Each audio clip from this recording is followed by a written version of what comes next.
Alright guys, so ito nga pala yung storage na pinaglalagyan namin ng aming pong mga manok. So ayan, ito yung ginagamit ko kapag bumibili kami ng yung manok, yung doon sa may planta mismo o sa distributor. Tapos dito namin nilalagay yung kanyang yan. So nasa ilalim yung manok. So ngayon, we decided na bumili na talaga ng chest freezer para mas ma-maintain namin yung lamig ng yung temperature na kailangan talaga sa manok. So kasi yung mga ganito guys is basically sa mga panandaliang storage lang to. Ang kailangan talaga namin is yung umaabot siya ng halos isang linggo na storage. Kasi yun nga yung manok din kasi namin fast moving din yung manok namin kasi dahil nga sa negosyo namin na fried chicken. Ayun, so yung amin pong king fried chicken po. So mas maganda yung food handling natin sa ating pong fried chicken. So yan guys, so samahan nyo kami na bumili ng aming bagong chest freezer. Hey guys, so ngayon kararating lang namin dito sa Gaisano, sa Metro Gaisano. So maghahanap tayo ng chest freezer dito sa Metro Gaisano. Kung wala tayong mapipili dito guys, so maybe punta tayo ng Imperial Appliance or any mga appliance centers. Hanap tayo ng medyo affordable na chest freezer, mga 5 cubic siguro or mga 7 cubic na mga chest freezers guys. Sige guys, samahan nyo kami.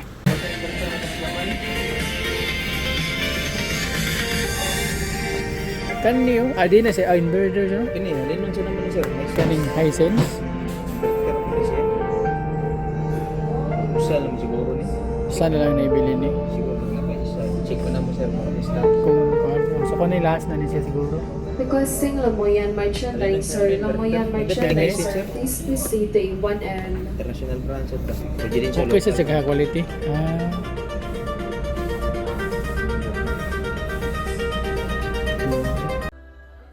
Alright guys, so sadly hindi kami nakapili dun sa may Metro Gaisano kasi wala dun yung choice namin na chest freezer. So ngayon nandito kami sa Imperial Appliance. Yan, kasama pa namin yung mga chikiting. Ayan, so sakto kaka-out lang nila sa eskwela. So yan, nakapili kami dito ng chest freezer. Yan, nasa counter na kami para magbayad. Yung chest freezer nga pala napili namin guys ay yung Condura na 5 cubic. Ayan, so yun yung po yung chest freezer. Ayan, ito. Ayan, so tinitest namin yung chest freezer guys. So this time guys ay may instruction yung sales clerk sa atin kung paano gagamitin yung ating pong chest freezer. So same lang din naman to ng mga refrigerator na kapag upon arrival ng unit natin guys, hindi po muna natin siya i-plug or gagamitin kasi nga para maka-relax yung kanyang compressor.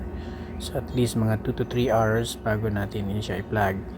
Tapos pagka-plug na natin maghihintay pa tayo ng 4 to 5 hours bago natin siya lagyan ng laman. Yun yung ating pong chest freezer. And then naka-full yung kanyang temperature. Ayan guys, so ito na yung mga chikiting. Ayan, so alright. Ayan, so ito na yung aming chest freezer. Ayan, and may paglalagyan na rin sa wakas yung ating pong mga stocks na mga manok para po sa ating king fried chicken guys. So ayan guys, so pa-uwi na kami. Yung chest freezer nga pala ay ipinakarga namin sa kanilang delivery personnel or yung sa kanilang third party nga delivery personnel. So isasakay nila sa may multi-cab. Ayan, so nakarating na yung chest freezer sa bahay. Ayan, so binababa na yung ating chest freezer. Kayang-kaya ni kuya yung ating chest freezer. So yan guys, kararating lang ng ating pong chest freezer na i-deliver na. Okay, so yan ang napili namin is 5 na cubic 5 cubic yan, 5 cubic yung napili namin Kasi dito namin siya ilalagay sa may dito sa may bandang harapan. Wala na kasing space dito sa bahay. Ayun oh, talagang wala nang space. Yan. So wala na. Talagang punong-puno na yung sa loob ng bahay. Ayun, so dito kasi kami nagpre-prepare ng aming pong yung marinate namin ng fried chicken. Dito namin piniprepare sa bahay, tapos inahatid namin dun sa stall namin o sa cart. Lahat dito piniprepare. Dito namin i-stock yung mga chicken, yung whole chicken. So kaya kailangan namin ng mas magandang paglalagyan. Kaya bumili kami ng chest freezer para mas maganda yung kanyang quality ng manok. Talaga ma-maintain yung kanyang quality. Yan. Kasi may specific kasi na talagang temperature yung manok na kailangan hindi hindi mawala yung lamig o yung coldness ng manok. Okay. So try natin to mamaya, buksan natin to mamaya. Kasi kararating lang, hindi po kasi siya talagang pwedeng paandarin. At least mga 2 hours bago natin siya paandarin.